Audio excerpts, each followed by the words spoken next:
Starting off today's show, we will do what we do on every Tuesday edition of the Zach Kroll Sports Podcast. That is going around the league through each and every game, and I'll give you a couple of thoughts. Obviously, so many teams to talk about, so many games to talk about. Without further ado, hit the music. Let's talk some football here on the Zach Kroll Sports Podcast. Start off with Thursday Night Football. The Rams go into Seattle and improve their record to 4-1, beating the Seahawks by a final score of 26-17. And what I'll say about this game is the main storyline is obviously going to be Russell Wilson and the devastating finger injury that he suffered. He is now going to be out for the next 7 to 8 weeks, if not more. And I got to say, I think the Seattle Seahawks could be in trouble. As a matter of fact, they are in trouble. And I like Geno Smith. I think that he is one of the better backup quarterbacks in the NFL, but their defense just isn't good. Giving up 2 first-round picks and paying Jamal Adams the big bucks right now just doesn't look like a move that is going to work out, and it hasn't worked out to start. Seattle's defense is not good. Pete Carroll, it's been a great run, but I think that him and Russell Wilson have just been doing it for a long time,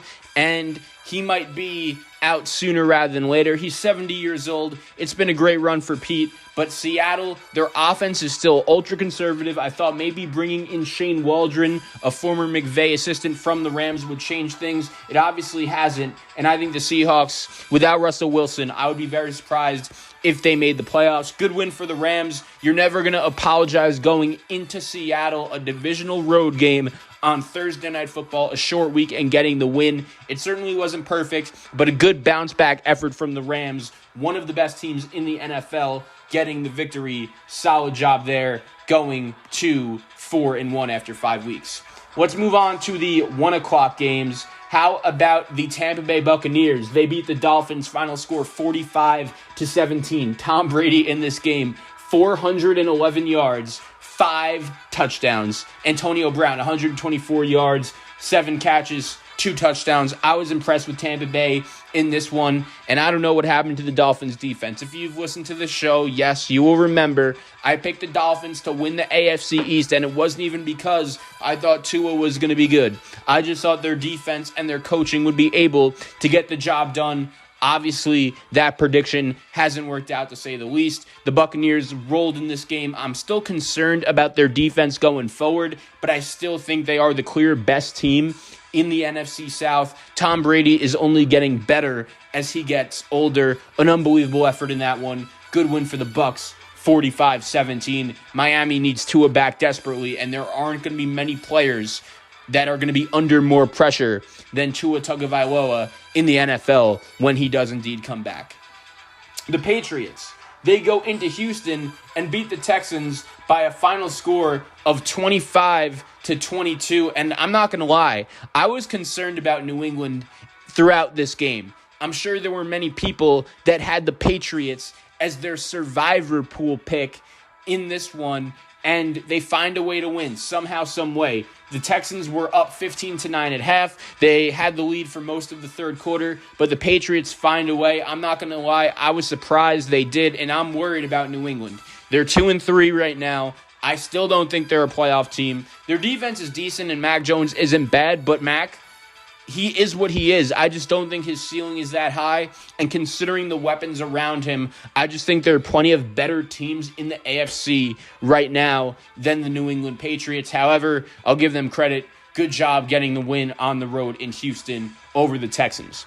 The Saints, they go into our nation's capital and beat the Washington football team by a final score of 33-22. And we got the full Jameis Winston experience in this one, folks.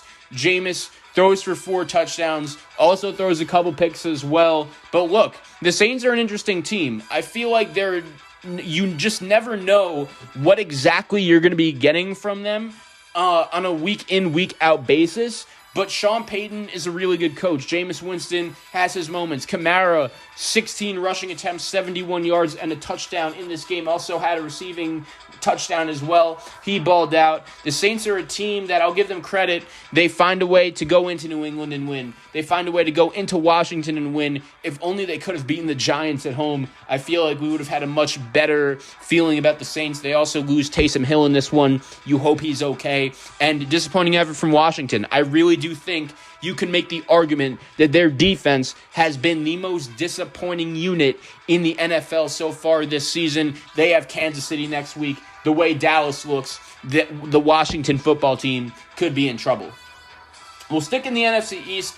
Good job by the Eagles going into Carolina, getting a 21-18 win over the Panthers. And this was probably the worst game Sam Darnold has played so far in a Carolina Panthers uniform. And I understand Christian McCaffrey was out, but this was a game the Panthers should have won. Their defense had Jalen Hurts frustrated throughout the first 3 quarters of this game. I even remember saying to myself, the Eagles just need a new quarterback sooner rather than later. And really, ever since that Monday Night Football game against Dallas, I'd been real skeptical of Nick Sirianni, and I still am. But hey, his team found a way to go on the road and get the win. The Eagles' defense played well, but I think this game is about Carolina. They had to be better than this, even without McCaffrey. Darnold was terrible, only throwing for 177 yards. And look, man, I think Carolina is good enough to be a playoff team with their defense. They just have to be better. I'm still not in on Philadelphia at all. I think they may be looking for a new quarterback by the end of the season. I'm just not 100% sure if Jalen Hurts could be an NFL franchise quarterback. But the Eagles have talent. I'm looking forward to seeing what they could do on Thursday Night Football against the Bucs. And they're 2-3. They're not completely out of it just yet. The Tennessee Titans. This was the perfect get-right spot for them. After taking a loss to the New York Jets, they go into Jacksonville and beat the Jaguars by a final score of 37-19. They go to 3-2. This loss now puts Jacksonville at 0-5. And I'll say this about the Titans. This was a game they had to win, and Derrick Henry balled out. 29 rushing attempts for 130 yards and 3 touchdowns. Julio Jones did not play in this game, and still the Titans were able to regain some offensive momentum. I feel like when you want to do that, the Jacksonville Jaguars usually are the perfect opponent for you. And look, with the Colts loss last night, we're going to get into that game a little later. There is no reason why the Titans shouldn't win the AFC South. They now have a 2-game lead over the Colts, and they've already beaten them once. The key for Tennessee is their defense. If their defense could just be somewhat physical and limit their opposing offenses, they'll be fine. And the Jaguars, I mean, that the second Derrick Henry touchdown, I should say, when he just literally walked into the end zone untouched, literally no Jaguar defender could get a hand on him, you kind of just knew that represented what the Jaguars' level of effort was going to be after Urban Meyer and everything went down with him at the club last week. And look, Urban Meyer, after the game, he's saying he doesn't really keep track and micromanage running backs and which one between Carlos Hyde and James Robinson gets carries. But bro, it's literally your job to decide which players and which personnel put your team in the best position to win going forward. And he literally just admitted, I don't micromanage. The Urban Meyer experience could not have gotten off to a worse start. And to be honest with you, I really don't expect him to be coaching the Jacksonville Jaguars anytime soon.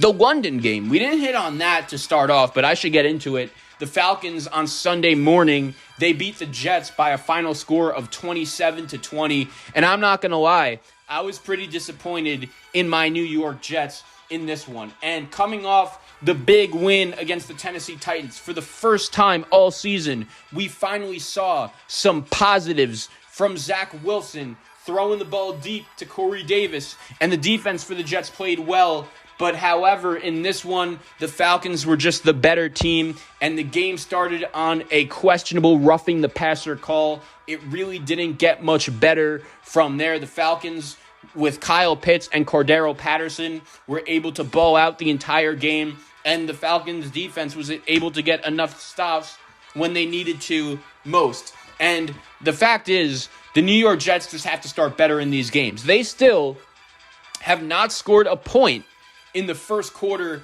this season. That is embarrassing. And I just think that this coaching staff, it's only 5 games. You still don't know what exactly they're going to be. But there have been some questionable decisions. The way the defense covered Atlanta on a couple big third down attempts in that fourth quarter. And even though the Jets defense played all right in this game, when they needed to stop the most, they weren't able to do it. Super frustrating loss from that perspective. Matt Ryan has a little bit more in the tank than I expected. I still don't expect much from this Falcon team going forward, even though they're sitting at 2-3, only 1 game back of Carolina for second place, and New Orleans in that conversation as well. So the Falcons right in it at 2-3. Patterson and Pitts stepping up without Calvin Ridley or Russell Gage. Disappointing loss by the Jets. They'll go into the bye week with a record of 1-4. A big win for the Pittsburgh Steelers. They beat the Broncos by a final score of 27-19, and this was one of the better games that Ben Roethlisberger has played in a very long time. You really did expect the Steelers to just play a little bit better. Like, Ben Roethlisberger played so bad over the past 3 games. You just wanted him to get comfortable, make some easy completions, and he slung the ball in this game. 253 yards, 2 touchdowns. Najee Harris really looked like he was the real deal and the number 1 player and threat on the Steelers' offense. Chase Claypool played well, 130 yards and a touchdown. Unfortunately for the Steelers, they do lose Juju Smith-Schuster for the remainder of the season. I don't think that's a huge deal, though. They have plenty of depth at the wide receiver position, and this is disappointing for Denver. I understand your team was banged up, but you started your season off 3-0. No one really knew how real it was, considering who the opponents were when you look at the 2 New York teams in Jacksonville. But the last 2 weeks against AFC North opponents, they have not really shown up. And I'm not really sold on the Broncos going forward. They play in a tough AFC West. I think their defense is better than the way they've played over the last couple weeks, but they have to fix their problems quickly if they want to make the playoffs in a very tough AFC.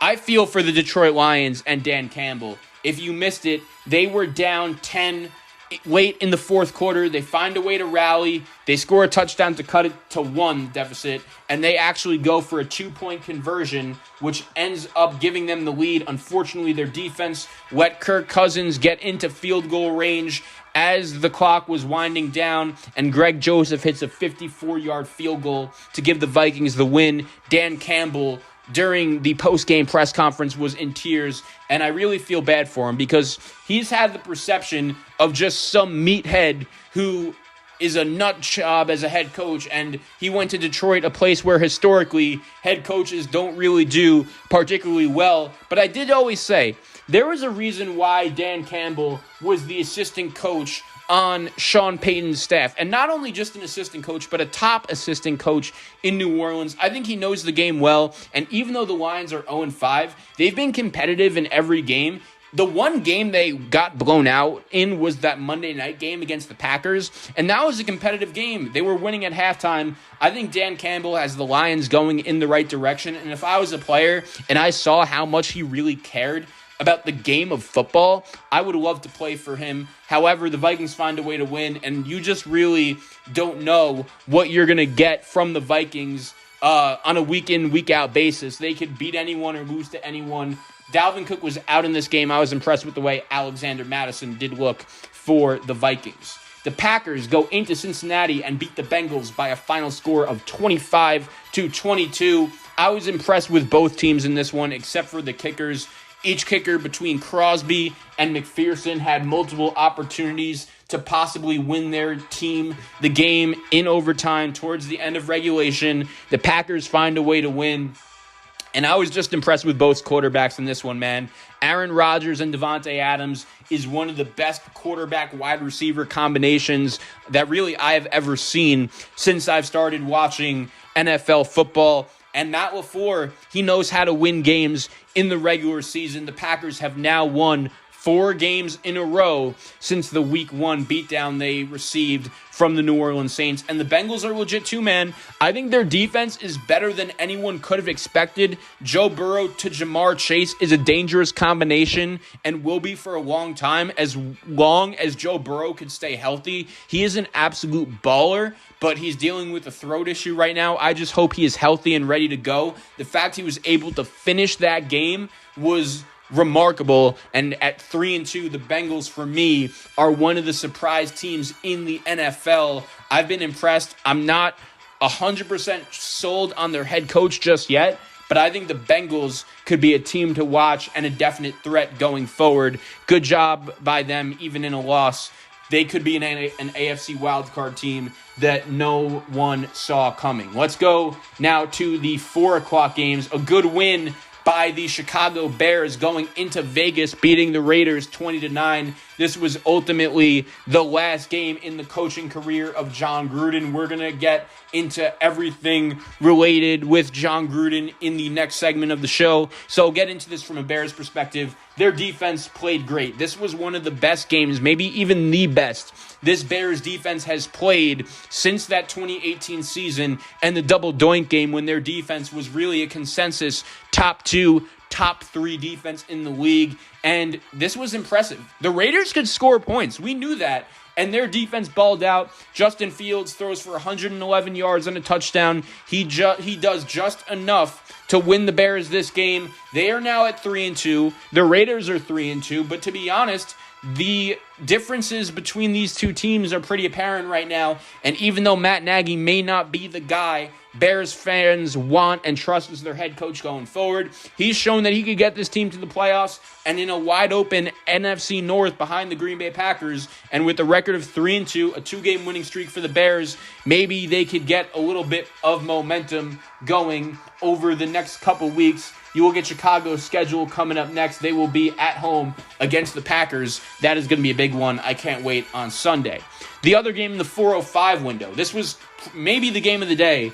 The Los Angeles Chargers, and another game, by the way, we're going to get into a little bit later on this show, beat Cleveland 47-42. This was one of the games of the year, an absolute shootout, and I'll just say this. Baker Mayfield played well in this game.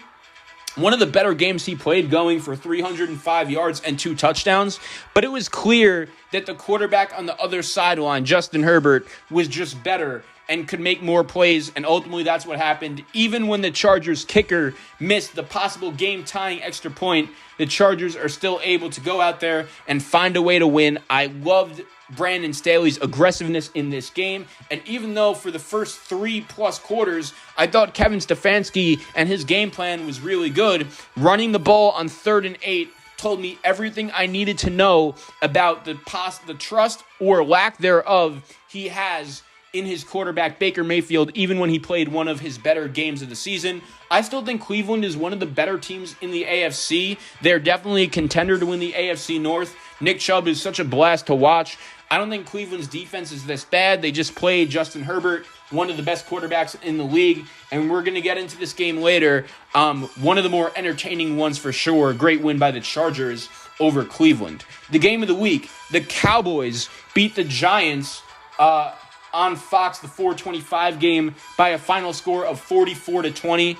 And I feel for the Giants. They just had so many injuries between Daniel Jones and Saquon Barkley and Kenny Golladay going out in this game. Didn't have Sterling Shepard or Darius Slayton before. Andrew Thomas didn't play. And even though Kadarius Toney, the young first-round pick from the University of Florida, balled out 10 catches, 189 yards, he gets ejected after he throws a punch at a Cowboy defender. If I was a Giant fan, that would really upset me. Joe Judge is a guy that is supposed to be known for his discipline, and the Giants have now lost a game because they lined up offsides on a possible game-winning field goal attempt that was missed. And now Kadarius Toney's getting ejected. There were also some fights that broke out during the training camp session for this Giant team.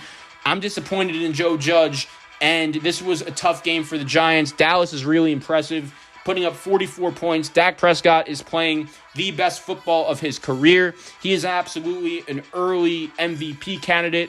Zeke looked impressive. Tony Pollard looked impressive. Trevon Diggs has a guaranteed interception a week. Micah Parsons is a baller, and the Cowboys are playing like one of the best teams in the NFL. They really are one of the best teams in the NFL, and I cannot wait to see what they do going forward. Phenomenal effort from Dallas. The last game of the 4 o'clock slate, Arizona beat San Francisco by a final score of 17-10.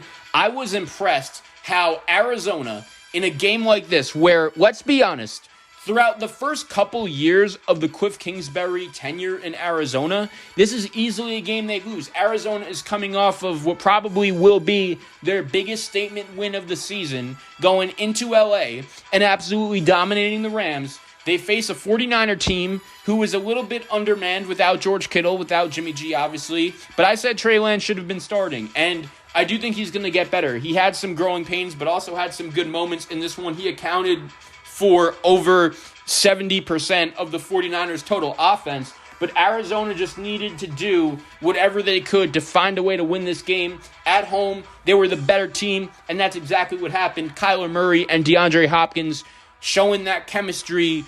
Nuke making some big plays in the back end of this one. Good win for Arizona. Do I think they're the best team in the NFL? No, but they absolutely belong in that conversation. They're just finding a way to win games that historically in the past they haven't. Rondale Moore looks like an absolute star and a steal in terms of first-round picks in the draft. Watch out for him. He is an absolute baller. Good win for Arizona. They're sitting at 5-0. And even though I do think Trey Lance is the best option under center for San Francisco going forward, I'm not going to lie. Kyle Shanahan has me a little worried. He, even though is a very good head coach, he struggled throughout these first 5 games. It hasn't been the best 5-game stretch for him as a head coach, and sometimes we see even the best coaches in the NFL struggle, but still, Kyle Shanahan needs to be better. The NFC West is too tough of a division, and when I say he needs to be better, his play calling just wasn't ideal. I feel like there were many instances where San Francisco could have easily gotten back in this game. Trey Lance, he played good, but not as well as he could have, and I think his head coach could have put him in a better position to succeed. However, good win for Arizona. I'm a little worried about San Francisco, not going to lie. Right now, the Rams and the Cards look like the clear 2 best teams in the NFC West. Sunday Night Football, I got to hand it to the Buffalo Bills. That was a dominating effort over Kansas City from start to finish. Buffalo ends up getting the win by a final score of 38-20. And what I was impressed with in this game was how, you guys remember after the Super Bowl, the Buccaneers were out here telling anyone who was willing to listen how the Chiefs, especially on the defensive side of the ball, especially in the trenches, are just a soft team. Buffalo came into this game and just exploited that. Buffalo came into this game ready for a barroom brawl, and we know Kansas City's defense just flat out isn't good. You saw Tyrann Mathieu just acting super upset when Daniel Sorensen just lost another guy in coverage, and Josh Allen and the Bills just took advantage. This was, in my opinion, the worst game Patrick Mahomes has ever played, and we're going to get into it in a later segment on this show, what exactly this means for both of these teams going forward. But after Buffalo's defense played well the last couple weeks, I was impressed, but I didn't know how legit it was. They did it against a handful of backup quarterbacks like Davis Mills and Jacoby Brissett and Taylor Heineke, who I know is technically a starter, but he's not Patrick Mahomes. And Buffalo, they forced the turnovers at the right time. I still don't think Kansas City is going to end up being this turnover prone, and I'm certainly not ready to rule them out of the conversation. But right now, there are a handful of teams in the AFC that just seem better than Kansas City. It's that simple. They have to get their stuff taken care of quick, especially playing in a tough AFC West. Good win for Buffalo. They look like to be one of the elites at the top of the AFC right now. And moving on to the final game, Monday Night Football. What a job by Lamar Jackson as he leads the Ravens to a crazy 16-point comeback win over the Colts. Baltimore ends up getting the win 35-21. Lamar Jackson goes for 442 passing yards, 4 touchdown passes, and then rushing 62 rushing yards on 14 attempts. Mark Andrews and Hollywood Brown also balled out for the Ravens in this one. And for me, you look at this game, the Colts needed this one, and I think their defense in the first half played one of the better halves we'll see from a defense so far this season. The problem was, even with that defensive performance, and even with a really good performance from Carson Wentz, throwing for 402 yards and 2 touchdowns, Jonathan Taylor played really well, in my opinion, in this one as well. But the Ravens had Lamar Jackson, the Colts didn't, and he is improving as a passer big time, is Lamar, going for 442 yards. His pocket presence is getting better, and I just was so impressed how the amount of things that had to go right for the Ravens in order to win this game happened, and there was still never really a doubt. Like, when the Ravens went down by 8, I knew Lamar was getting that touchdown and the 2-point conversion. The amount of confidence you have in this guy watching him is apparent because he is just that good. This is a tough loss for the Colts, even though I don't think the Titans are that good. Being 2 games out already with a head-to-head loss might be tough to deal with if you're Indy, especially after the way you blew this game. And I've been so impressed with the Ravens, the amount of injuries they suffered leading up to the beginning point of the season. I'm not going to lie, after they lost to the Raiders on Monday Night Football Week 1, I questioned how much they had left in the tank, considering the amount of injuries they had and considering how Gus Edwards and Marcus Peters tore their ACLs on back-to-back plays in camp. But at the same time, the Ravens are always a team that you can never count out and a team that are always in it. Lamar was super impressive. Their defense, Calais Campbell blocking that kick, that's when it really hit me like, wow, the Ravens have a real chance to come back and win this game. What an effort. What a job from Baltimore. And what a week it was during Week 5 of the NFL. Hopefully the kickers could get their act together. I've never seen anything like it, the amount of missed kicks that happened this week. But hey, we love talking and we love recapping NFL football for you, Week 5 edition.